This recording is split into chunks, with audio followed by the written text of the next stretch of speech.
Ao discutirem a estrutura em grande escala do cosmo, os astrônomos às vezes dizem que o espaço é curvo ou que o universo é finito, mas sem fronteiras.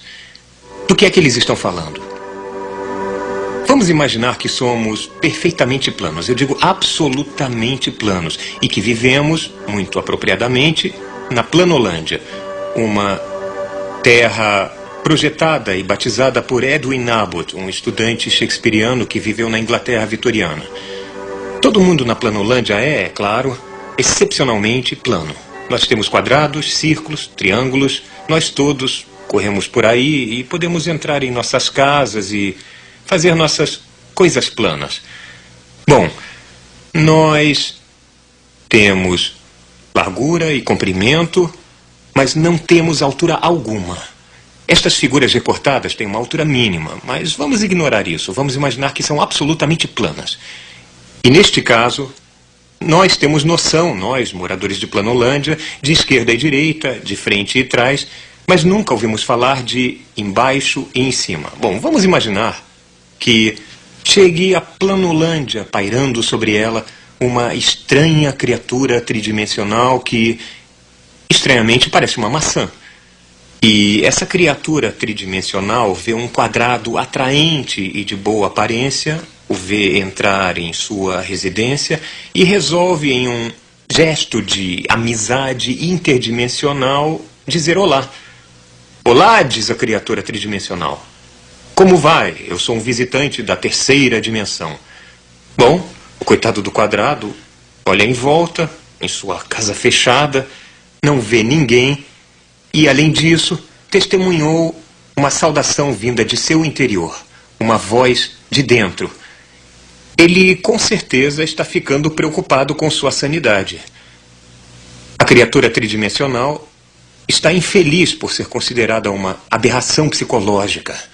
E então ele decide entrar de uma vez por todas em Planolândia. Bom, uma criatura tridimensional existe em Planolândia apenas parcialmente. Só um plano, um corte transversal dele pode ser observado. Então, quando a criatura tridimensional chega à Planolândia, só os pontos de contato podem ser vistos e nós vamos representar isso molhando a maçã nesta almofada de carimbo e carimbando essa imagem em Planolândia. E enquanto nossa maçã estivesse descendo, caindo em Planolândia, nós veríamos progressivamente fatias cada vez maiores que podemos representar cortando a maçã. Então, o quadrado, com o passar do tempo, vê um conjunto de objetos aparecer misteriosamente do nada, dentro de um quarto fechado, e mudar drasticamente de forma. Ele só pode concluir que está ficando louco. Bom, a maçã pode estar um pouco aborrecida com esta conclusão, e assim, sem um gesto amigável de dimensão para dimensão, faz um contato com o quadrado de baixo e manda a nossa criatura plana tremular e girar sobre Planolândia. A princípio, o quadrado não tem ideia do que houve. Ele está terrivelmente confuso. Isto é totalmente fora de sua experiência. Mas depois de um tempo, ele percebe que está vendo dentro de quartos fechados em Planolândia. Ele está olhando dentro de suas criaturas planas amigas. Está vendo Planolândia de uma perspectiva que ninguém nunca viu antes que ele saiba. Entrar em outra dimensão provê como benefício incidental um tipo de visão de raio-x.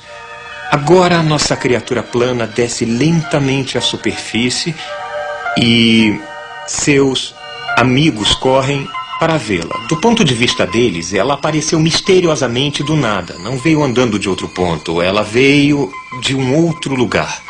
Eles dizem, minha nossa, o que houve com você? E o coitado do quadrado tem que dizer, bom, eu estava em outra dimensão mística chamada em cima. E vão dar tapinhas no lado dele, confortá-lo, ou então vão perguntar, bom, mostre onde é essa terceira dimensão, aponte para ela. E o coitado do quadrado não vai ser capaz de fazer isso. Mas talvez mais interessante é a outra direção na dimensionalidade. Que tal a quarta dimensão? Para abordar isso, vamos considerar um cubo. Podemos imaginar um cubo do seguinte modo. Pegamos um segmento de linha e o movemos nele mesmo nos ângulos retos em igual comprimento. Isso faz um quadrado. Mexa esse quadrado um comprimento igual nos ângulos retos nele mesmo e temos um cubo. Bom, este cubo, nós sabemos bem, projeta uma sombra. E essa sombra nós reconhecemos. Ela é, desenhada comumente nas salas de aulas da terceira série como dois quadrados com seus vértices ligados. Se olharmos a sombra de um objeto tridimensional em duas dimensões, vemos que, neste caso, nem todas as linhas parecem iguais, nem todos os ângulos são retos. O objeto tridimensional não foi perfeitamente representado em sua projeção em duas dimensões, mas isso faz parte do custo de perder uma dimensão na projeção. Bom, vamos pegar este cubo tridimensional e projetá-lo, levá-lo através de uma quarta dimensão física, não desse lado, não desse lado, não desse lado, mas em ângulos retos para essas três direções. Eu não posso mostrar que direção é essa, mas imaginem que há uma quarta dimensão física. Nesse caso, podemos gerar um hipercubo quadridimensional, que também é chamado de tesseract. Eu não posso mostrar a vocês um tesseract porque eu e vocês estamos presos em três dimensões. Mas o que eu posso é mostrar a sombra em três dimensões de um hipercubo quadridimensional ou tesseract. É isto. E pode-se ver que são dois cubos alinhados com todos os vértices ligados por linhas. E agora o verdadeiro tesseract, em quatro dimensões, teria todas as linhas do mesmo comprimento e todos os ângulos retos. Não é o que vemos aqui, mas esta é a penalidade da projeção. Então, vejam, enquanto não podemos imaginar um mundo de quatro dimensões, podemos com certeza pensar nele perfeitamente bem. Imaginem um universo como Planolândia, verdadeiramente bidimensional e totalmente plano em todas as direções. Mas com uma exceção. Sem o conhecimento de seus habitantes, o universo bidimensional deles é curvado em uma terceira dimensão física. Talvez em uma esfera, mas de qualquer maneira em uma coisa totalmente fora de sua experiência. Localmente, o universo ainda parece plano, mas se um deles, muito menor e mais plano do que eu, caminhar muito pelo que parece ser uma linha reta, vamos descobrir um grande mistério.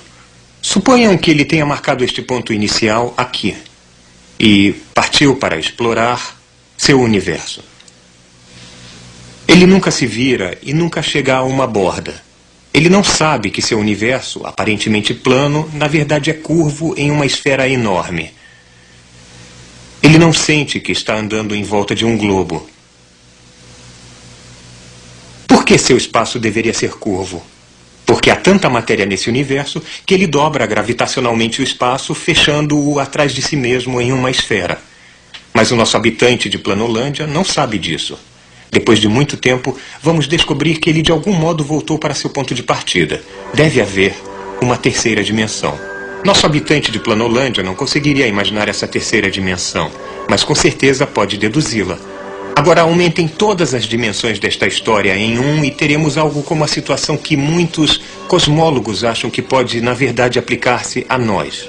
Nós somos criaturas tridimensionais presas em três dimensões. Nós imaginamos que nosso universo seja plano em três dimensões, mas talvez ele seja curvo em uma quarta. Podemos falar sobre uma quarta dimensão física, mas não podemos vivenciá-la. Ninguém pode apontar para a quarta dimensão, ou seja, existe esquerda e direita, existe frente e trás, acima e abaixo, e há uma outra direção simultaneamente nos ângulos retos das três dimensões familiares. Agora, imaginem que esse universo está se expandindo. Se o inflarmos como um balão quadridimensional, o que acontece? Um astrônomo de uma determinada galáxia acha que todas as outras galáxias estão se afastando dele. Quanto mais distante a galáxia, mais rápido ela parece mover-se. Foi isso que Humason e Hubble descobriram. Na superfície deste universo curvo, não há fronteiras nem centro. O universo pode ser tanto finito quanto sem fronteiras. A mudança para vermelho das galáxias distantes parecia implicar, para os contemporâneos de Humason, que estávamos no centro de um universo em expansão, que nosso lugar no espaço era, de certo modo, privilegiado. Mas se o universo está expandindo-se, se ele é ou não curvado em uma quarta dimensão, os observadores de todas as galáxias verão exatamente a mesma coisa. Todas as galáxias afastando-se deles, como se eles tivessem cometido uma terrível gafe social intergaláctica. Se há matéria bastante para fechar gravitacionalmente o universo, então ele está envolto em si mesmo como uma esfera. Se não há matéria suficiente para fechar o cosmo, então nosso universo tem uma forma aberta, estendendo-se para sempre em todas as direções. Este universo em forma de cela é apenas um de um número infinito de tipos possíveis de universos abertos. Ao contrário de tais universos fechados, como a esfera, os universos abertos têm neles uma quantidade infinita de espaço.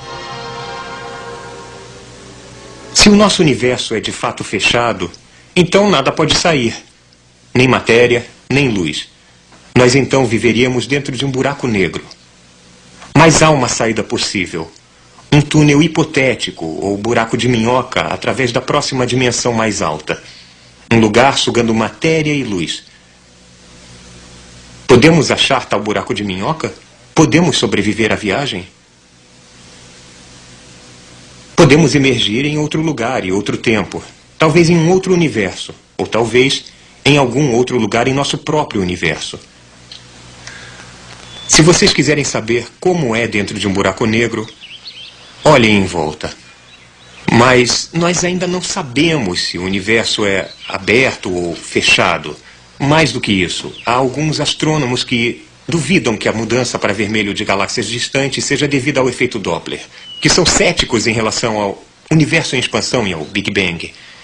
Talvez um dia os nossos descendentes vejam a nossa ignorância atual com tanta pena quanto a que sentimos pelos antigos por eles não saberem que a Terra girava em torno do Sol. Mas se o quadro geral de um Big Bang seguido por um universo em expansão é correto, o que havia antes disso? O universo era desprovido de toda a matéria e depois a matéria foi criada de repente, de algum jeito? Como isso aconteceu? Em muitas culturas, a resposta costumeira é que um deus ou deuses criaram o universo do nada. Mas se quisermos perseguir esta questão com coragem, temos que fazer a próxima pergunta. De onde veio Deus? Se decidirmos que esta é uma pergunta irrespondível, por que não poupar um passo e concluir que a origem do universo é uma pergunta irrespondível? Ou, se dissermos que Deus sempre existiu, por que não poupar um passo e concluir que o universo sempre existiu? Que não há necessidade de uma criação, ele sempre esteve aí. Não são perguntas fáceis. A cosmologia nos põe frente a frente com os mistérios mais profundos, com questões que eram tratadas apenas em religião e mito.